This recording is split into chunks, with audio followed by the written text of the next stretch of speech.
Hello there, hi, it's Julie here. I just wanted to jump on and just talk a little bit about whether your encaustic wax paintings will melt.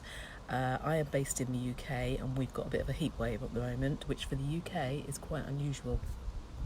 I've just come outside, I've been inside working, I'm working from home today.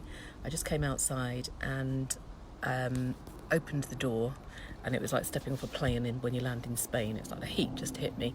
So anyway, I came outside, had a drink and sat down at my table, and I had a candle which has been sitting on my patio table here. It had fallen over and landed on, sitting on the table. So anyway, it's really pliable. I'll turn this around in a moment, you can have a look. So it just made me think about, this is the first thing that people always ask, is will your wax melt when it's hot? So I'm going to turn this around a minute, I'll show you what this does, and I'll explain why this wax will melt and what we use for encaustic painting won't melt. So I've moved into the shade because it's so hot in the sunshine. But this is basically the candle. So it was sitting up on its side. It's fallen over as it started to melt. You can see it's gone all over the place. I moved it yesterday. This is where it was yesterday, and it got to about there.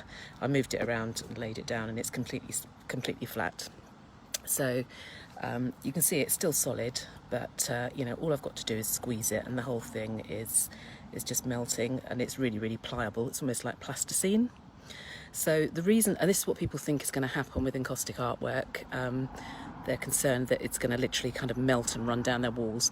So if you think this has been in full sunshine in 36 degrees centigrade, which is about 97 degrees Fahrenheit, in the full sunshine. But this is, I don't know what this candle's made of, but probably something like soy wax, or there are a number of different waxes people use for candle making. Let me turn this around again. So yeah, there are a number of different waxes that people use for candles, and depending on the quality and the ratio and the mixes of the candles, they'll just melt in the sunlight. The wax that we use in encaustic painting has, depending on which, there are some different versions, there are different waxes, but they generally have a much higher melting point on them. So the wax that I use in my layered pieces, for example, they have a Damar resin added, which raises the melting point again.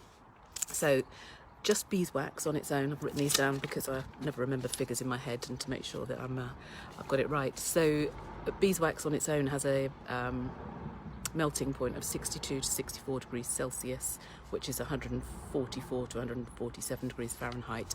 So we're only literally we're at 36 degrees in the full sunshine here today, so we're a long way off just the beeswax melting point. If you add the resin to it, this Damar resin, it raises that melting point to 82 to 93 degrees centigrade. Hello Karen.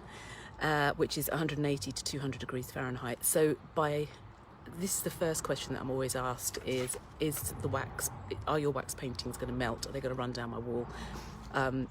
One encaustic artist who was quite exasperated with it all, asking the same question, basically tells her clients now that the only reason it will run down their wall is if their house is on fire. So which made me chuckle. So basically, yeah, if your house is on fire, then yes, your painting will melt, but you've got a much bigger problem to deal with than your painting in that case. But in any store, and like any artwork, you wouldn't hang it in direct sunlight or in a really bright patio, but anywhere standard place in your house, it's not going to melt because of these different. So it is to do with these different grades of beeswax, and the type that we use in encaustic painting has a much higher melting point and has resins, at times has resins added to it as well. But if you want any more help with caring for encaustic art, or if you're still not sure, or anything at all, or maybe you use it and you're still not sure, feel free to drop me a line and let me know. Always happy to help people understand this medium as much as I can, because people just it's really unknown, and people don't understand the medium.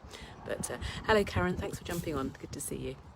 Anyhow, I'm going to go back inside and get some more water because it is blooming boiling, which for us Brits is quite unusual.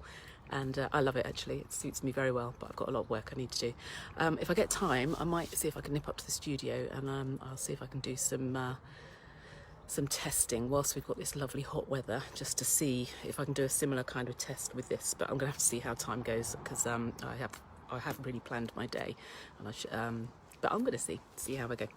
Anyhow, any other questions, feel free to ask, and I'll catch you soon. Take care. Bye.